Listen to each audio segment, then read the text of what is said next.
Greetings, fellow Gothamites. Tiki here. And Bluedragonfive. Over 10 years ago, as the Dark Knight changed things forever, we lost the actor who made it happen. Heath Ledger delivered the ultimate performance that left us eternally wanting more. While we all thought we saw the last of his betrayal as the Clown Prince of Crime, two men unearthed amazing footage of what he might have done next. The job falls on us to comb over the files and documented exploits of Patient 4479 in this ultimate tribute to the role of a lifetime. Let's start today's session with A Dream Come True. Sweet dreams are made of these. All right, I'll stop. Okay, so Dragon, I mean, we are in the thick of it, man. Let's just dive right into it. Writing-wise, I really like this. Honestly, I think the dream that Joker describes in this episode might be my favorite Joker writing so far within the 4 episodes we've had. Dragon, I gotta tell you, one big negative, and I'm just giving my honest takes here, and I feel bad, but the actress playing Harley, man, at least vocally right now, I mean, maybe it'll change once we see more of her physically, but vocally, the performance just really isn't selling me, man. I'm sorry. I feel bad saying that, but to me, this episode, it was noticeably just like, I don't know. Just something about the cadence to it just wasn't selling me. Like, it felt a little amateur, if I'm being quite honest with you. Well, all I can tell you is, again, I think as we go further, I think you might, a part of me thinks you might warm up to her, but even if you don't, something's going to happen that I think might win you over, just in case you don't. Okay. So even if you don't get used to her, and maybe she kind of again as the cracks begin to form, something's going to happen down the line that I think might. I feel like at this point they're playing like the way she's playing it is a little too self-serious for me. And again, I kind of equate it to she's really just trying to hang on to for dear life to the professionalism, which clearly is in jeopardy right now. For the kind of the career move she's trying to make. So she's getting desperate. I think Joker kind of sniffs that out in her, but. Okay. I mean, that's fair. Like that's what I thought. Like writing wise, that's what I was going for sure. I just don't think the desperation came across too well in the performance. Well, we'll see if that changes. It might not, for all I know. But all I know is I think down the line a certain twist, a certain alteration is gonna really grab you in case it doesn't. But again, I don't want to just talk about what's gonna happen down the line. Let's focus on the immediate for the time being. So, let me give you a little context on this one. So, this clearly the logical aftermath of the Steve shenanigans from last episode. I miss Steve Dragon. A moment of silence for Steve. All right. That's all he gets. Yep. So so the grander story purpose behind this episode is to set up the dream notion for a big turning point that the episode that's coming up soon. Okay. That's the main purpose behind this episode. Behind the whole. And like I said, Dragon, I love the writing behind the Joker dream. We'll get there. I was digging it. Trust me, I think you're gonna love the payoff. Why Joker's kind of leaning into and kind of talking about dreams. I think you're really gonna like what's coming up. All right, cool. So Andrew DeVary, of course, the co-creator and mainly co-writer. Basically, if Scott McClure isn't writing the episode, it's going to be Andrew DeVary. So they've really kept the writing very, very straightforward. It's kind of a team effort for both the writing and the directing. Anyway, so Andrew DeVary, he essentially had to speculate what would the Joker dream about. Hence a lot of the dream writing and a little Joker journal-esque. I'm not saying he went to like the conceit of like writing like the whole kind of diary for the Joker, but still trying to figure out along those lines. Like, okay, if you're going to get to the head of the character, well, logically, what kind of twisted up things would the Joker think about when he goes to sleep? Mm-hmm. If the Joker even dreams. I mean, he could just be, again, it could just be him making it up the whole time for all we know. Totally. Yeah. Like, that's the beautiful kind of, like, multiple choice quality that we love about this interpretation of the Joker. Oh yeah. So this episode was the big introduction of Lyle Bolton. And he was fine, Dragon. He didn't leave that much of an impression on me, but he's an important character, right? He's gonna come back. Lyle's gonna definitely have somewhat of a He's gonna come back, but is he gonna come back alive? That's a good question. all right. But yeah, of course, Lyle Bolton, the second, interestingly for this show, the second Batman the Animated Series original character to appear. Obviously, Harleen Quinzel being the first, and then Lyle Bolton. Oddly enough, both created by Paul Dini. Little fun fact, And again, honestly, Tiki, the Lyle Bolton of it all for the show was the reason you had to wait till season 3 of Batman the Animated Series to get the whole lockup of it all. Gotcha. Because believe me, we're gonna have fun with Lyle. I'm gonna tease up that we're gonna have some fun with Lyle. Let's see. There was at this point, just to show you kind of the trajectory and the fame of the show that was kind of building up at this point.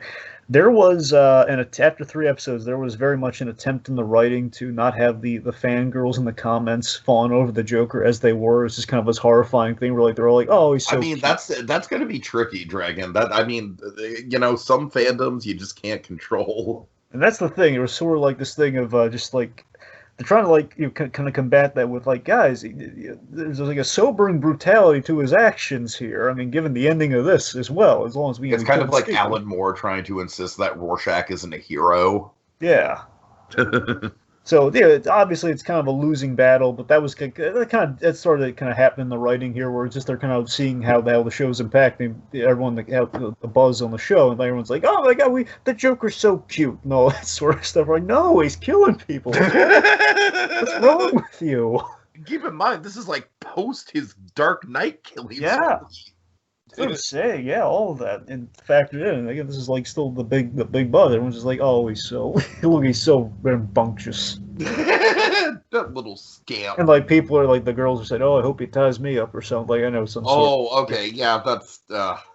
I'm just giving at West High spin more like I hope he takes me prisoner or something like that sort of thing. Basically, they want to hang out with the Joker. It's really dumb. That's what I'm saying. People are just kind of leaning into the whole without really thinking about the moral implications. But again, that's fandom, and that's kind of like life. People just kind of don't really they kind of fire on instinct before they think about things. Anyway, so all that said, let's dive into the episode.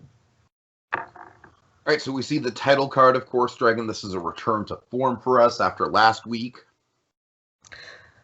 Yep, we don't have the vandalized version because Joker is kind of in hand this episode, at least so we think. And we come to our title card, which is in this case seemingly kind of an oddly, eerily floating, very dreamlike floating words on a moving surface. And this is a shower door, by the way. It's where they wrote in chocolate Hershey syrup on a shower. Oh, that makes sense. That's clever. That's pretty cool, though, right? Uh-huh. All right, so let's see. That's very practical filmmaking, Dragon. I gotta say, I like that. Yeah. Okay, so basically, Joker is being punished the next morning after Harleen is found. Is this really necessary? The guard or the straitjacket? I don't know. Both. So he's Joker's landed himself in some trouble here because of the gift that he left on Dr. Quinzel's desk.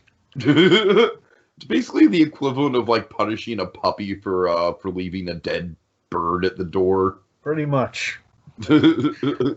So he's like, I was hoping to have you all to myself. So we have the key image of the episode, which of course very much with our framing device here is kind of the framing of the camera. It's like, okay, so it's pretty much our focus is on the Joker, and we have just to show you, okay, he's in trouble. He's in a straitjacket, and we have a guard behind him, a faceless guard behind him, which is Lyle Bolton of all people.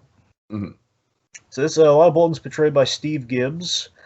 He's actually worked with McClure and DeVary a couple times. We'll get more on that when Lyle pops up later. So.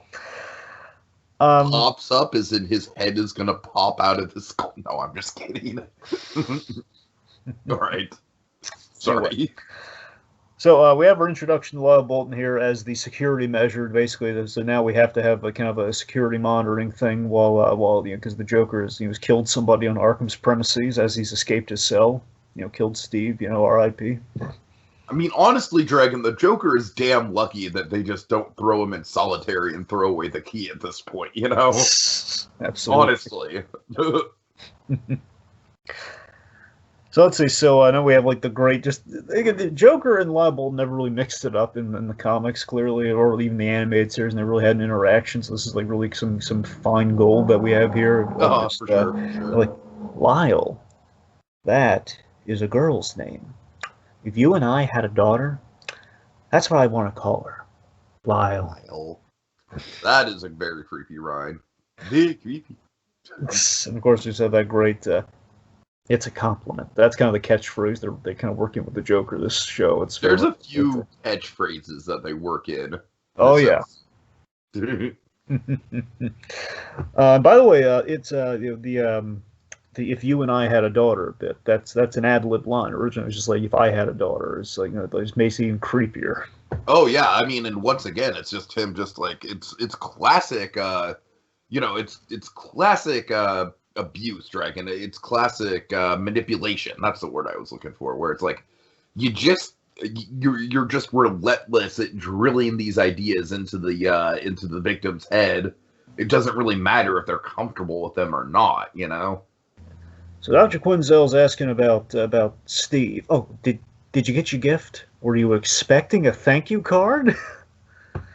And here's what I'm saying about the performance, Dragon. I just feel like she comes out a little melodramatic here, like, well, were you expecting a thank you card?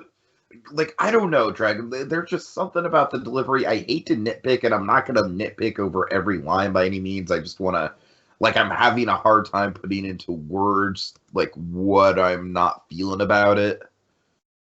Well, you're not crazy about how monotone it is. That's really what you're saying, but... I guess, maybe, yeah. But again, I think that's kind of supposed to be kind of shaken up as the course of events. But again, you don't know that yet, so I get it. So you're kind of feeling with maybe some people. That's what I'm saying. There's kind of a, well, I don't want to tip my head too much, but yeah, I hear what you're saying. Right. All right, so, of course, I'm like, I'm not opposed to letter writing. We could be pen pals. God. So then Lyle gets a little handsy. I love there's like a rule of three here, where again it's kind of like it's like Batman versus Ubu in the animated series. You know, like strike three and then you're out here. So you get to see. You have one. By the way, so they deepened Lyle's voice like digitally. So he's actually they deepened his voice for this. And he's like, stay in your seat. And I love the time bomb of if you look at the Joker here, you can see him progressively getting more and more ticked off at Lyle. He does not want Lyle in that room, Dragon. Yeah, it's not really like, I don't think Hitchcockian is the right word, but it is like very suspenseful, ticking time bomb-esque storytelling for sure. Joker's definitely gonna get the last laugh with Lyle. I'll say that. All right, well, just keep it to yourself, buddy. All right. Well, I won't say a word about what happens, Tiki.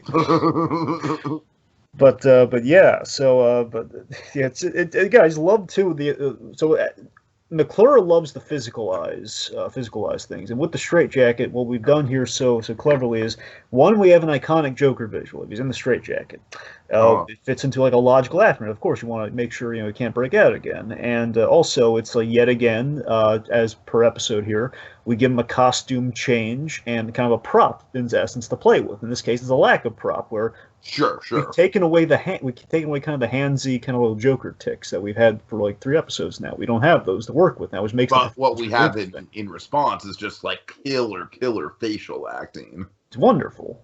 Mm-hmm. All right, let's see. So while I was getting handsy, Joker's getting a little peeved. Some really good subtle acting and taking away the hands. Okay, so Dr. Quinzel here, she's trying to, she's trying to lay down the law here. It's like, hey, this cannot go on if we're gonna proceed with our sessions here. This is not appropriate. We can't have you just going around killing people. You can't just go killing guards, Joker. You rapscallion. Alolo Salamanca of you. He wants to kill everybody. Oh my god. Anyway, so you're right. No more dead Steves in your office. I love that wording. It's like, okay, it's like as long as they're not named Steve, Dragon. No more dead Steves in your office. But Dead Lyles, on the other hand. Okay, Dragon, this is I doubt they're gonna do anything with this, but I would love it if there was another Steve that came into the picture, and the Joker couldn't do anything about it because he felt obliged to keep his promise of no dead Steves. A little small world, but I dig it. So, then Lyle's like, then we have kind of strike two going on here, like keep facing forward. And there was this building thing, basically ever since Steve, that's going to keep developing as it goes on, where the Arkham guards hate Patient 4479. Oh, I mean, I would think so, yeah.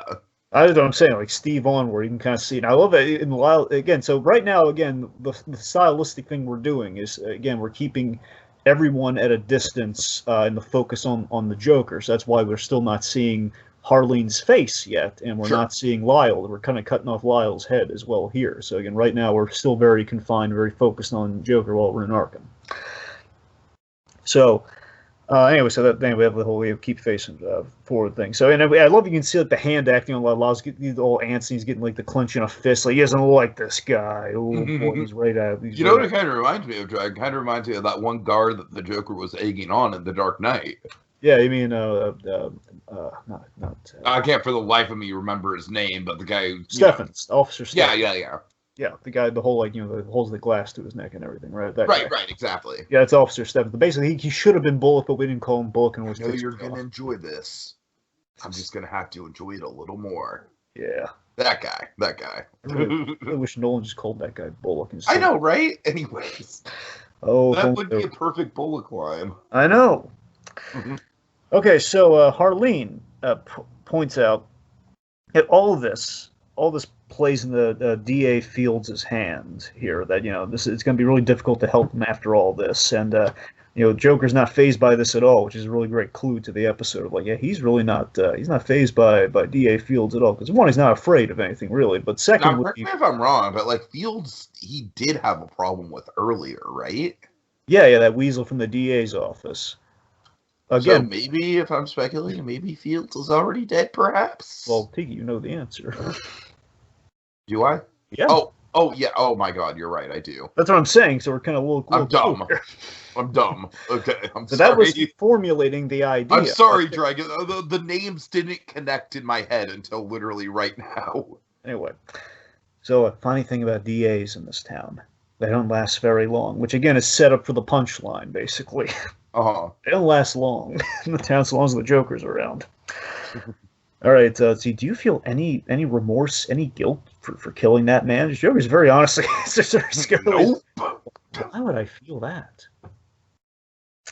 So your subconscious is not. So she tries to analyze him, which again, the whole manipulation thing here, you just kind of nips this to show who's really in control. You just kind of nips that in the bud.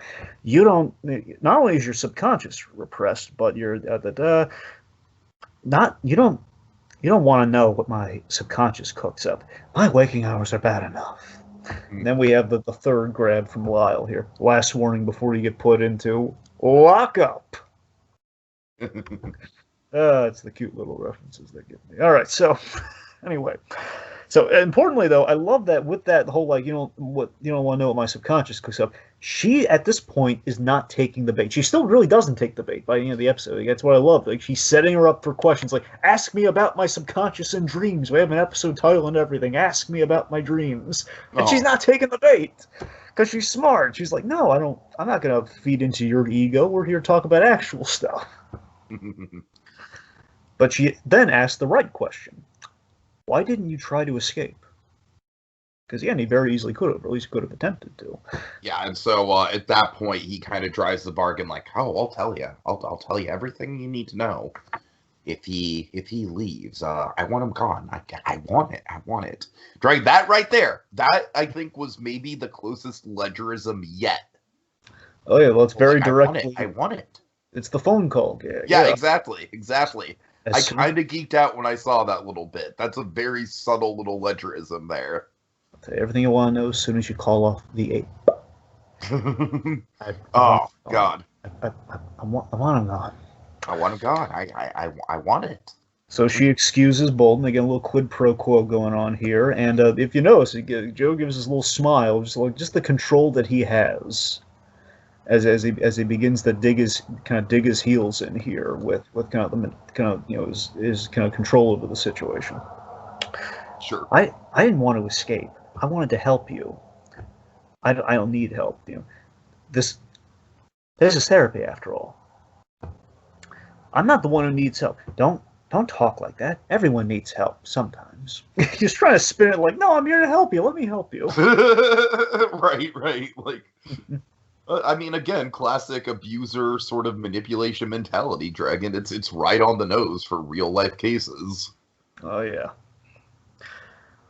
So, and also, Joker has kind of applied. I'm gonna give you a little kernel here. So, the Joker has applied this lesson that he's kind of spinning to Harleen right now. Last night, you're not going to see it. You won't necessarily see it for a while. But again, this whole idea of maybe sometimes people need help. That's all I'm going to give you. All right.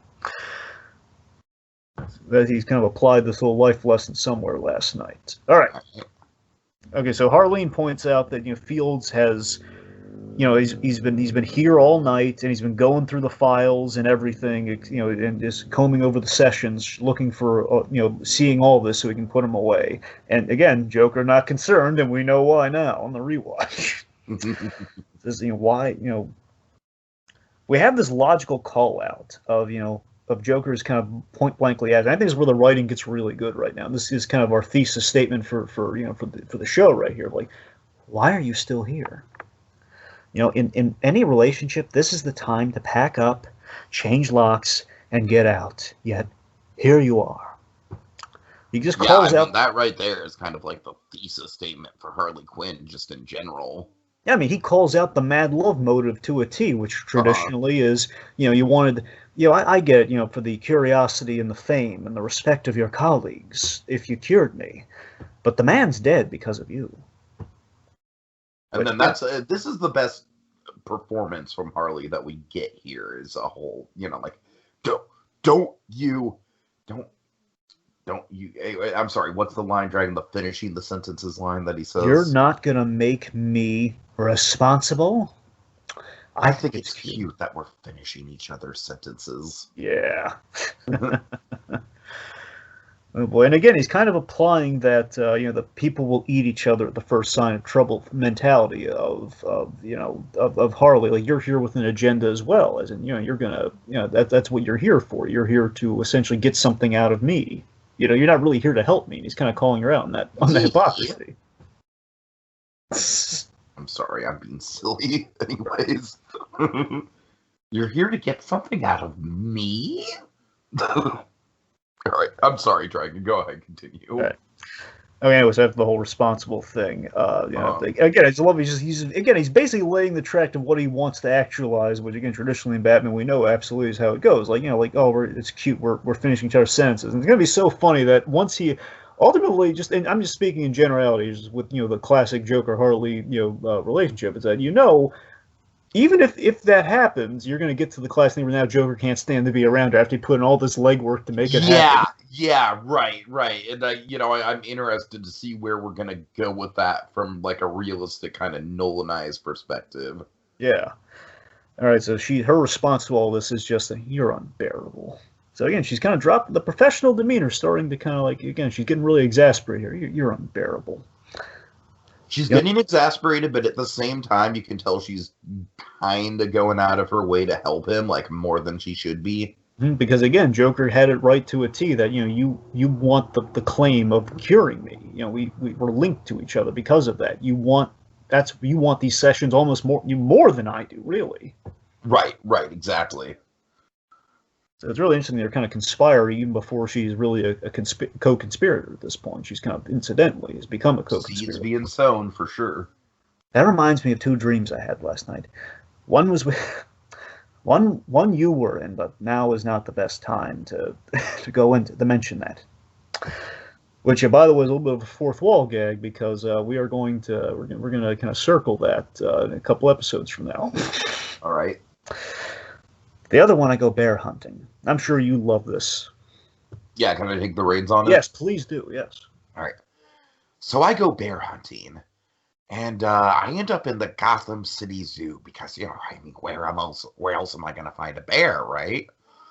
And I find a big grizzly in my line of sight. And then suddenly I realize it's not a bear at all. It's a man in a bear suit.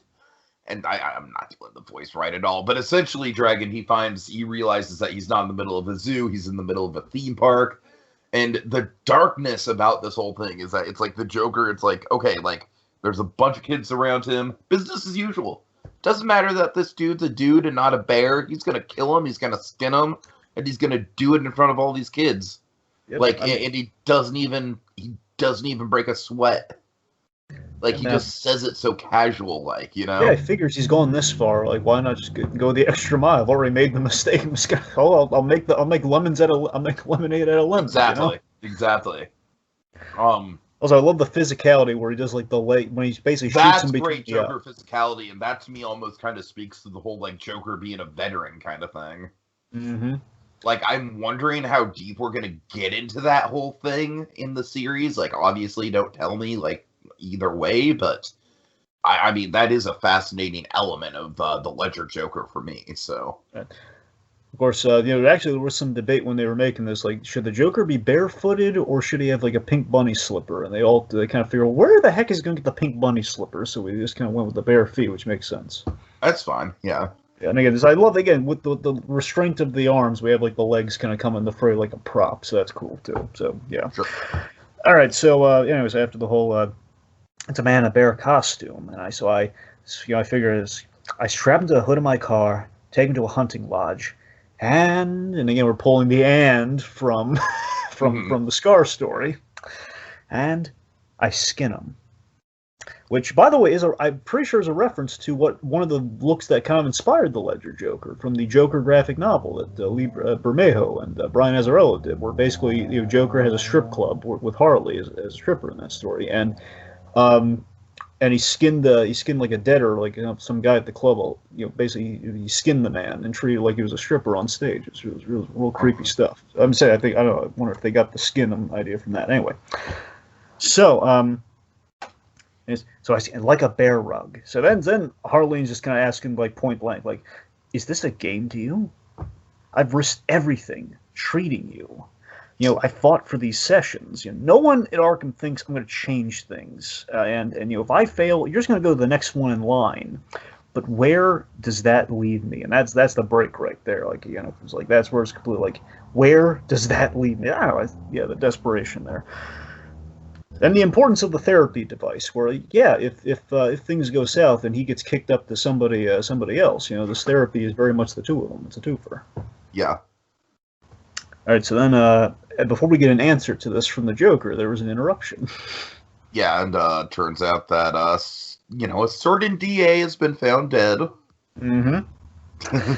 Yeah, the DA Fields has been found, and I love just the detail here. Is because he went here first, mind you. And this is another Ledgerism, dragging the whole like me.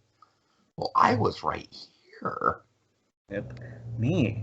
I've been with her the whole time. And of course, this is a great reveal. He points with the arm, basically, because no straitjacket in this world can contain the Joker. Let's be honest. So. Just pointing to her. I love the realization, but like, I guess I sleepwalk.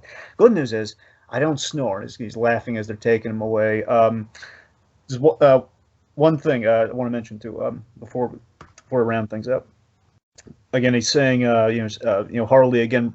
After the interruption, like, why? And she's crying herself because again, she's getting all invested personally. Like, I mean, what's the problem? She's trying to reclaim the professional demeanor and everything, and it's the fact that with Meet Steve, Joker was in Jeremiah Arkham's office before Harleen's office, and Vernon Fields was left in Jeremiah Arkham's office just like a screw you to him because he was there first. Right. I still love like, hey, Jeremiah Arkham just comes in the work in the morning, and while this is going on, like, oh my God, there's a skin DA in my office. What happened? Mm-hmm. Jeremiah Arkham's. Not gonna be thrilled. Okay, and then so the big moment as Joker's being hauled away, we show a little bit more of Harley and Quinzel. Just a tiny bit, Dragon. Just a little taste.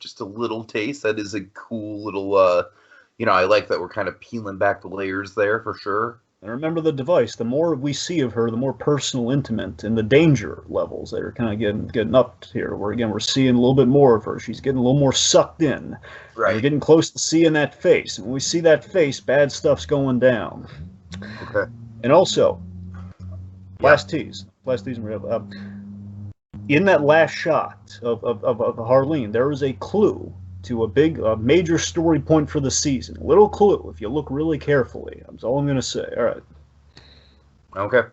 Okay. All right. Well, our time is up. Oh, I'm sorry, Dragon. Final thoughts? Final thoughts. So yeah, this is the first major crack in Harleen Quinzel and forming, and Joker knows it. Her opening that gift is like opening Pandora's box, or Pandora's Steve, if you will. It's dreams are very much kind of can be seen as like hopes and aspirations that we try to self-actualize, and I think Joker knows this, and he's going to show what that looks like through his warped ideology, and I think that's what we're going to be kind of examining here in a little bit going forward here about Joker messing with dreams. And again, we have some fun with Joker the storyteller as he kind of monologues like the best of them, with bears and oh my and such. It's going to come into play again soon, and he's already a few steps ahead. Lyle Bolton, he better watch out, and Dr. Harleen Quinzel, she should move fast. All right. Okay, well, our time's up, and it's time to reseal for further evidence. Until next time, when we attempt to answer the question, is there a method to the madness? With the Joker Blogs case study. It's a compliment. I'd name her Lyle.